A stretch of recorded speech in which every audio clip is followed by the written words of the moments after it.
வணக்கம். இந்த சேனலை இதுவரை சப்ஸ்கிரைப் பண்ணாதவங்க மட்டும் சப்ஸ்கிரைப் பண்ணுங்கள். பக்கத்தில் இருக்கிற பெல் ஐக்கானை கிளிக் பண்ணுங்கள்.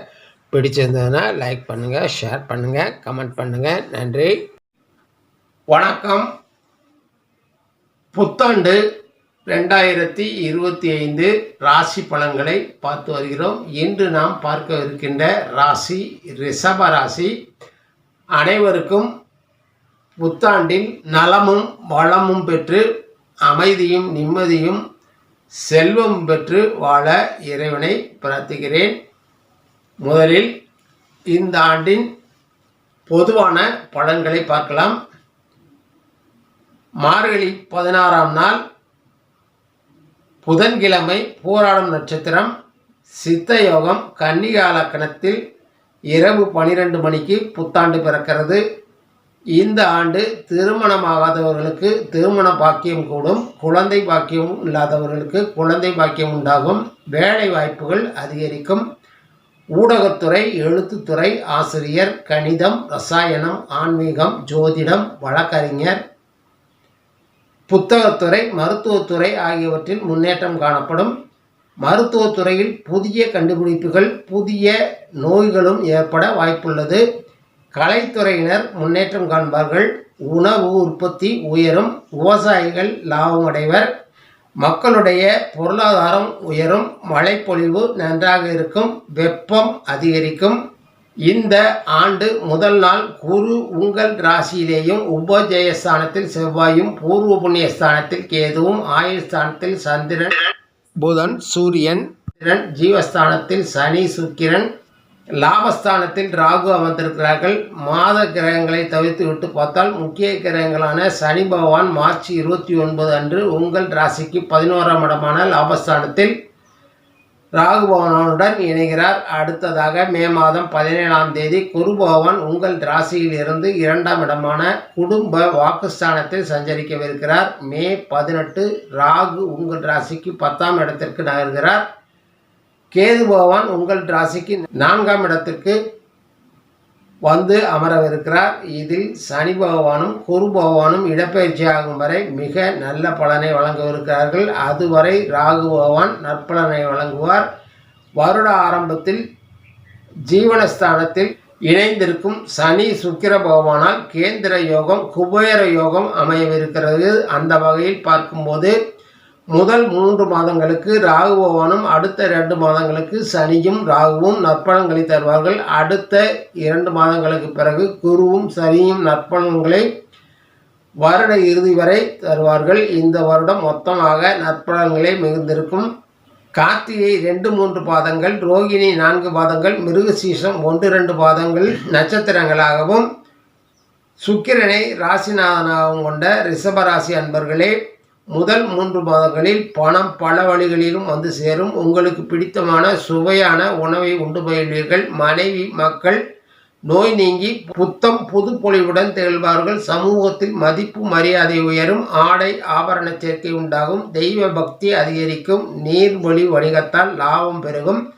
இந்த 3 மாதங்களில் மனத்தெம்பும் தைரியமும் எல்லா பிரச்சனைகளையும் எதிர்கொள்ள உதவியாக இருக்கும். செலவுகள் அதிகரிக்கும் என்பதால் கவனமுடன் இருக்க வேண்டும். பழைய கடன்கள் வசூலாகும். நீங்கள் விரும்பிய வீட்டிற்கு இடமாற்றம் செய்து கொள்வீர்கள். உழைப்புக்கு ஏற்ற வகையில் உங்கள் வருவாய் அமையும். அனைத்து காரியங்களையும் பொறுமையுடன் நிதானத்துடனும் செய்வது நல்லது. இந்த காலகட்டத்தில் குடும்பத்தினரான கருத்து வேறுபாடுகள் ஏற்படலாம். நீங்கள் உங்கள் குடும்பத்தினர் மட்டுமல்லாது நண்பர்கள், உறவினர்களுடனும் பொறுமையுடனும் சுமூகமாகவும் நடந்து கொள்வது நல்லது. குரு பகவான் இடப்பெயர்ச்சியாகும் வரை பணம் சற்று பற்றாக்குறை நிலை ஏற்படலாம். புதிய முதலீடுகள் செய்யும் முன்பாக அது சம்பந்தமான முழு விவரங்களையும் அறிந்து கொள்வது நல்லது. சனி பகவான் மார்ச் 29 அன்று 11ஆம் இடமான லாபஸ்தானத்தில் ராகுவுடன் இணைகிறார். அதன் பிறகு 2 மாதங்களில் உங்களுக்கு பல வழிகளிலும் பணம் வந்து சேரும். நோய்கள் நீங்கி ஆரோக்கியம் உண்டாகும். தேக வளமும் புதுப்பொலிவும் ஏற்படும். தெம்பும் உற்சாகமும் கூடும். உயர்ந்த பதவிகள் கிடைக்கும். கௌரவமும் அந்தஸ்தும் உயரும். கட்டளையிடும் பதவிகள் கிடைக்கும். பெரிய மனிதர் என்ற பெயரும் ஏற்படும். முழுமையான சுக சௌக்கியம் உண்டாகும். தவறான எதிர்பாலினத்தவரின் உறவு ஒரு சிலருக்கு ஏற்படலாம். உங்கள் சிந்தனை செயல்பாடு முரட்டுத்தனமாக அமையும். எல்லா காரியங்களும் லாபகரமாக நடைபெறும். பல புதிய நண்பர்கள் கிடைப்பார்கள். வீட்டுக்கு தேவையான அனைத்து பொருட்களும் வீட்டில் நிரம்பி வழியும். சனி பகவானால் வருகின்ற 2.5 வருட காலமும் உங்களுக்கு நற்பலன்கள் மிகுந்திருக்கும். ஜென்ம குருவாக குரு பகவான் சஞ்சரிக்கிறார். அவர் மே 14 அன்று 2ஆம் இடம் செல்கிறார். அதுவரை சிற்சில சோதனைகளை கொடுப்பார். விருப்பமின்றி வெளிநாட்டுக்கோ வெளி இடத்திற்கோ செல்ல வேண்டியிருக்கும். வேறு இடத்தில் விருப்பமின்றி வசிக்க வேண்டியிருக்கும். வீண் செலவுகள் உண்டாகும். உங்களை பிடிக்காதவர்களால் மறைமுக தொல்லைகள் ஏற்படும். குருவும் இடப்பெயர்ச்சியாகி சனி பகவானும் 11 சஞ்சரிக்கின்ற மீதமுள்ள 7 மாதங்களும் உங்களுக்கு பல்வேறு நல்ல பலன்களே கொடுக்கவிருக்கிறார்கள். அழகிய மனைவி வாய்ப்பார். குழந்தை பேறு உண்டாகும். வாக்கு உண்மை உண்டாகும். அழகும் பொலிவும் கூடும். புத்தி தெளிவும் அறிவுத்திறனும் அதிகரிக்கும். கல்வியில் சிறந்து விளங்குவார்கள். குடும்பத்தில் அமைதி ஏற்படும். உங்கள் வார்த்தைகளை குடும்ப உறுப்பினர்கள் மதித்து நடப்பார்கள். பகைவர்களை வெல்லலாம். நல்ல பதவிகள் கிடைக்கும். பதவி உயர்வு உண்டாகும். ஆண் சந்ததி உண்டாகும். வேலை இல்லாதவர்களுக்கு வேலை கிடைக்கும். தொழில் வியாபாரம் செய்பவர்கள் சில தடை தாமதங்களை சந்திக்கலாம். ஆனாலும் உங்களுடைய இடைவிடாத முயற்சியினால் இறைவனின் அருளாலும் அவற்றையெல்லாம் கடந்து தொழிலை வெற்றிகரமாக முடித்து லாபமடைவீர்கள். புதிய முதலீடுகளை உள்ளீடு செய்வீர்கள். வாடிக்கையாளர்களின் கவர புதிய உத்திகளை கையாள்வீர்கள். உத்தியோகத்தில் இருப்பவர்கள் சற்று கவனத்தை திசை திருப்பாமல் வேலையில் கவனம் செலுத்துவது நல்லது. பதவி உயர்வு சம்பள உயர்வு ஆகியவற்றை பெற வாய்ப்புள்ளது. உங்கள் அறிவுத்திறன் செயலாற்றும் திறன் அதிகரிக்கும். நற்பெயர் எடுப்பீர்கள்.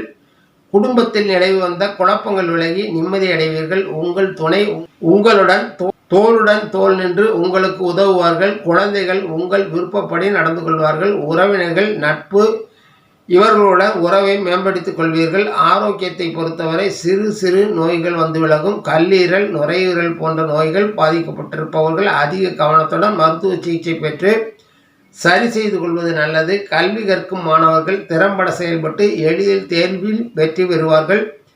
போட்டித் தேர்வுகளில் வெற்றி பெற விரும்புபவர்கள் இன்னும் அதிக உழைப்பை மற்றவர்களின் உதவிகளையும் பெற வேண்டியிருக்கும். கலைஞர்கள் ரசிகர்களை திருப்திப்படுத்தும் விதத்தில் படைப்புகளை கொண்டு வருவார்கள். ஆனால் எதிரிகளிடம் கவனமாக செயல்பட வேண்டியிருக்கும். அரசியல்வாதிகள் தங்கள் மேலிடத்தை திருப்திப்படுத்த வேண்டிய கட்டாய சூழல் ஏற்படும். புதிய பதவிகள் கிடைக்க உங்களுக்கு வேண்டியவர்களே கூட தடையாக இருப்பார்கள். எதிரிகளை விட நண்பர்கள் மேல் சற்று அதிக கவனத்துடன் செயலாற்றுவது நல்லது. மொத்தமாக பார்க்கும்போது உங்களுக்கு இந்த ஆண்டு லட்சுமி கடாட்சகம் பெற்ற ஆண்டாகவே அமையும். ராகு கேது பயிற்சியின் போது ராகு கேது பிரீத்தி செய்து கொள்வது நல்லது. இந்த வருடம் உங்கள் குலதெய்வத்தை தொடர்ந்து வணங்கி வாருங்கள். அருகில் உள்ள ராகு கேதுக்களை வணங்கி வாருங்கள். நன்மைகள் மேலோங்கும். நன்றி, வணக்கம். மீண்டும் சந்திப்போம்.